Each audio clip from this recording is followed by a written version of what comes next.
Okay, so let's be honest.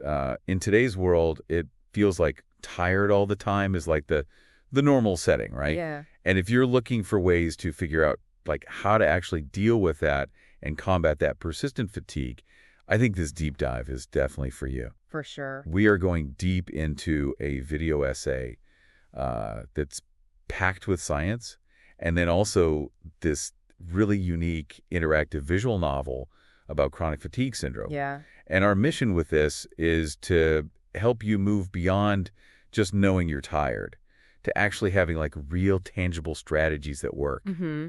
And I think one of the coolest things we're going to unpack is this peace formula. Yeah. It's not some magical solution, but it does reframe like how we think about our energy. Yeah. I think what I found so interesting is that, like, both of these sources, even though they're only different formats, they really pushed for moving from awareness to action. Yeah, It's not enough to just say, yep, I'm exhausted. Like, they want to give you tools to actually do something about it.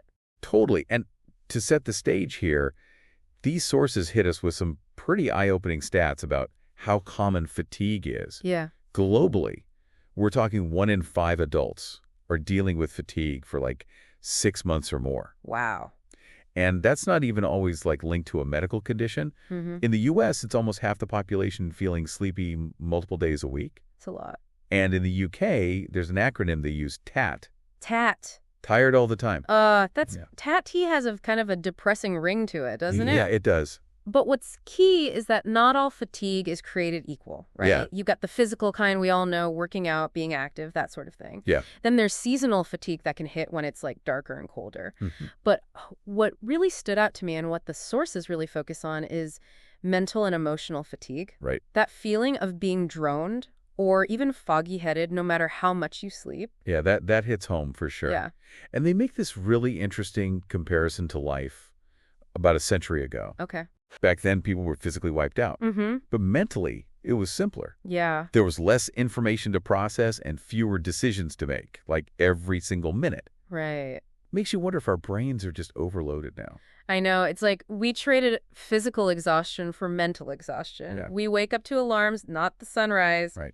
And even though we're less physically active overall, our minds are constantly going emails, notifications, that endless social media scroll. Yeah. No wonder we're feeling the strain. And that's where the visual novel kind of dives in. Okay. It follows Robin, who's dealing with chronic fatigue syndrome, or ME/CFS. Okay. Now, full disclosure, this is a serious condition, and if you're experiencing prolonged fatigue, talking to a doctor is super important. Hmm.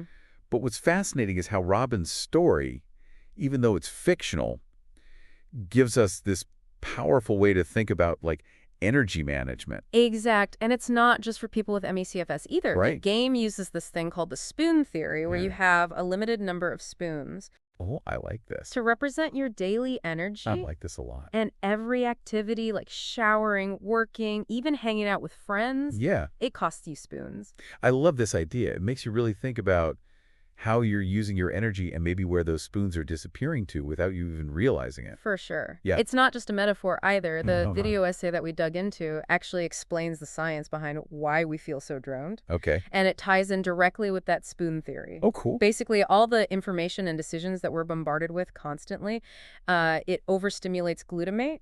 Okay. That's the brain's excitatory neurotransmitter. Great. And too much of it leads to that overwhelmed, can't think straight feeling. They even had this little experiment in the video where you stare at a dot for 30 seconds. Oh, wow.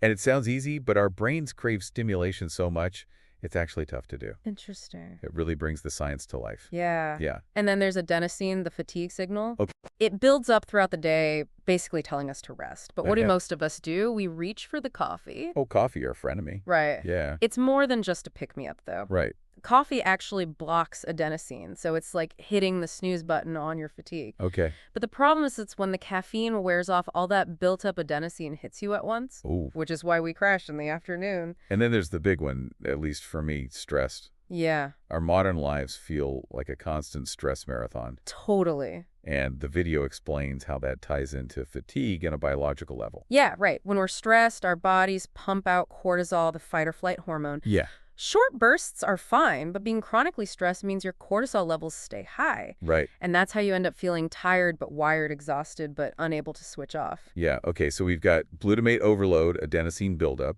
and chronic stress, all contributing to this feeling of constant exhaustion. It's a lot. It sounds pretty bleak, right? Yeah. But here's the good news. Both sources offer a way out. Okay. They introduce this idea called the peace formula. Okay. It's basically a framework to tackle fatigue head-on. Love it. And what makes the peace formula so cool is that it doesn't just describe the problem, it gives you actionable steps to actually change things. Awesome. We're talking about things like movement, improving your sleep quality, time management, adapting to your body's natural rhythms, and getting into a routine with nutrition. Lots to unpack there. And we'll dive into each of these in detail later. Yeah. But it's all about taking back control of your energy. I love that. Exactly. So buckle up because we're about to unpack the peace formula and give you some real strategies to fight fatigue. Yeah. We'll be back in a moment to explore those in detail, but first we want you to think about this. Where do you think you're leaking spoons the most in your day? What activities leave you feeling the most drained? Yeah. Keep that in mind as we dive into the solutions. Great question. Yeah. I'm going to think about that. Yeah, me too. Welcome back. So before we went to that thought break, we were diving into the peace formula, movement, sleep quality, time management, adaptation, and routine nutrition. Now, the sources are very clear. This isn't like a rigid prescription. Right. It's a toolkit.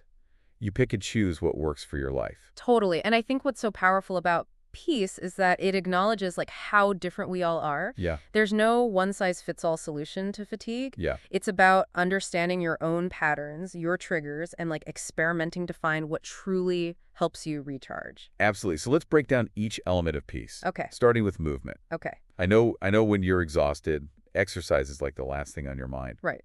But the sources are adamant that even small amounts of movement can make a huge difference. Yeah, it's not about becoming a gym rat overnight. It's Right. about finding ways to move your body that you actually enjoy and stick with. Right? It could be dancing, swimming, hiking, even just taking the stairs instead of the elevator. Yeah, those little things add up over time. And Yeah. what I liked is that the video essay really digs into the why behind this. Okay. Turns out, when you move your body, even a little, it helps regulate those neurotransmitters we were talking about, glutamate and adenosine. Like hitting the reset button on your brain chemistry. Yeah, Plus, exercise helps improve your sleep, yeah, which, as we know, is critical for energy levels. right.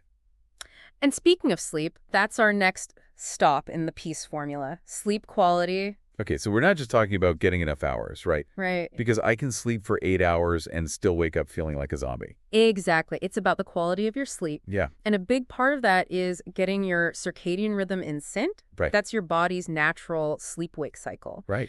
And one of the simplest ways to do that is to stick to a consistent sleep schedule. Okay. Go to bed and wake up around the same time every day, even on weekends. Yeah, cuff. I know, as tough as that might be. Yeah. The sources talk about creating a relaxing bedtime routine, too. Mm-hmm. Absolutely dimming the lights, taking a warm bath, reading a book. Right. These things signal to your body that it's time to wind down. Okay. And I cannot stress enough how important it is to minimize screen time before bed. Yes. That blue light from our phones and laptops actually suppresses melatonin production, Right. which is the hormone that helps us sleep. So even if you're just like scrolling through social media, it's messing with your sleep. Yep. If you have to use devices at night, at least try using a blue light filter. Right. Or wearing those blue light blocking glasses. Yeah. Every little bit helps. Okay, so we've got movement and sleep quality covered. Next up in the peace formula is time management. Okay.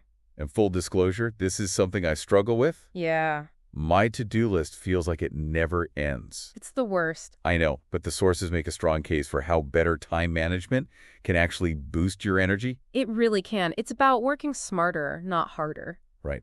And one technique that the video essay highlights is the Pomodoro technique. Oh, yeah. You work in focused bursts of 25 minutes, Okay. separated by 5-minute breaks. Yeah. And after 4 Pomodoros, you take a longer break. I've tried this, and it's surprisingly effective. It is. Something about that built-in break time keeps me from getting, like, mentally fried. It helps prevent decision fatigue, too. Oh, that's good. When you're constantly switching between tasks, your brain gets overloaded. Right. The Pomodoro technique forces you to focus on one thing at a time. I like it. And there's another crucial aspect of time management, which honestly is hard, but so important, saying no. Yes, it's a huge energy saver. It is. Learning to set boundaries and prioritize what truly matters helps you avoid that feeling of being overcommitted and constantly drained. It's about recognizing that you can't do it all. Totally.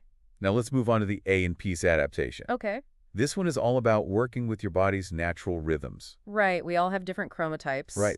meaning we have like different peak energy times throughout the day. Yeah. Some of us are early birds, others are night owls. Yes, for sure. Figure out what works for you and schedule your most demanding tasks accordingly. Right. There's no point trying to force yourself to be productive when your energy is naturally low. It's about listening to your body, not fighting against it. Exactly. And there's another layer to adaptation too, right? Yeah. The sources talk about adjusting to the seasons. Absolutely. In the winter, when there's less sunlight, Yeah, it's common to feel more tired and sluggish. for sure. Our bodies are naturally wired to respond to those changes in light. So it's not just in our heads. There's a biological reason for those winter blues. Exactly. So during those darker months, it's important to be extra intentional about getting enough light. Okay. Whether it's through spending time outdoors, using a light therapy lamp, or even just making sure your workspace is well lit. Makes sense. And last but certainly not least, we have R for routine nutrition. This one seems pretty straightforward, fueling our bodies properly. Yeah. But I think there's more to it than just eating healthy. Right. It's about establishing a routine with your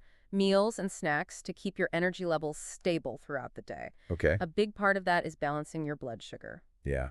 And the sources really emphasize the importance of starting your day with a protein-rich breakfast. That makes sense. I've noticed when I skip breakfast or just have something sugary, I crash mid-morning. Exactly. Protein helps to slow down the release of sugar into your bloodstream, Oh, which gives you sustained energy. okay. And while those afternoon sugary snacks or another cup of coffee can be tempting for a quick boost, Yeah. remember what we talked about with adenosine? Oh, yeah. You might be setting yourself up for a bigger crash later. So it's about making choices that support your energy long-term, not just in the moment. Exactly. And the cool thing about the peace formula is that these elements aren't isolated. Right. They work together synergistically. Like a ripple effect? Exactly. If you improve your sleep, you'll likely have more energy to move your body. Yeah. And if you manage your time effectively, you'll reduce stress, which can improve your sleep. Right. It's a holistic approach to tackling fatigue from multiple angles. I love that it's not about making drastic changes overnight. It's about building those healthy habits one step at a time. Yeah, and as you start implementing these strategies, remember to pay attention to how your body responds. Right. What works for one person might not work for another. It's a journey of self-discovery. Yeah, we'll be back in a moment to wrap up our deep dive with some final thoughts on reframing fatigue and how to build a more sustainable relationship with your energy. Okay, we are back for the final part of our deep dive into conquering fatigue. We've covered a lot of ground, the science, the peace formula as a framework, and even how different cultures approach rest. Yeah, and I think through it all, the biggest takeaway for me is that this isn't about finding like some magic bullet or something. It's about building a more sustainable relationship with your energy, one small change at a time. Absolutely. It's a journey, not a destination. And I think the peace formula really is more like a set of guidelines than strict rules. Totally. So as we wrap up, what are some of the key insights that stood out to you from these sources? Well, one thing that really resonated with me was the importance of self-compassion. Okay. Like, we live in a culture that just glorifies busyness and productivity. Yeah. And so it's easy to feel like you're failing if you're not constantly on and achieving at like a high level. It's like we're supposed to be these tireless machines pushing ourselves to the limit all the time. Right, No exactly. wonder so many of us are burnt out. Right, but the reality is we're human. Yeah? We have limits. Yep. And acknowledging those limits and giving ourselves permission to rest and recharge is not a weakness. It's actually a sign of strength. I love that reframe. It's about recognizing that taking care of yourself is not selfish. It's essential. Exactly. And I think another key insight that kind of ties into that is the power of small, consistent changes. Yeah, You don't need to overhaul your entire life overnight. right. In fact, trying to do too much at once can often backfire. Yeah. It's about picking one or two areas of the peace formula that resonate with you and starting there. So maybe this week you focus on establishing a consistent sleep schedule, Exactly. and next week you commit to incorporating a 20-minute walk into your daily routine. Right. It's about building momentum, not overwhelming yourself. Exactly. And celebrating those small wins along the way is so important. Yeah, for sure. It keeps you motivated and reinforces those positive changes. Totally. And I think it's important to mention, too, that fatigue can sometimes be a symptom of something else going on. Yeah. If you're experiencing persistent fatigue that you can't explain, it's always a good idea to check in with your doctor. Absolutely. Fatigue can be a sign of like a variety of health issues, ranging from nutritional deficiencies to hormonal imbalances to like underlying medical conditions. So it's important to rule those out if you're Yeah. concerned. Okay, so we've explored the science of fatigue, the peace formula, and even cultural approaches to rest as we wrap up this deep dive. What's your final thought for our listeners as they embark on their own journey to conquer fatigue? Hmm. I would say be patient with yourself. Yeah. This isn't a race, it's a process of discovery and experimentation. Yeah. Pay attention to your body's cues, honor your energy level, and make adjustments along the way. It's true. You are the expert on you. That's such a great reminder. It's not about perfection, it's about progress. Hmm. And remember, you're not alone in this. Right. So many of us are struggling with fatigue in our modern world. I think sharing your experiences, your struggles, and your triumphs can be incredibly empowering. Hmm. Let's shift the culture from one that glorifies busyness to one that values rest and rejuvenation. I love that vision. Thanks for joining us on this deep dive into conquering fatigue. We hope you walk away with some practical tools and a renewed sense of hope. Until next time, take care of yourselves and keep those stoons polished.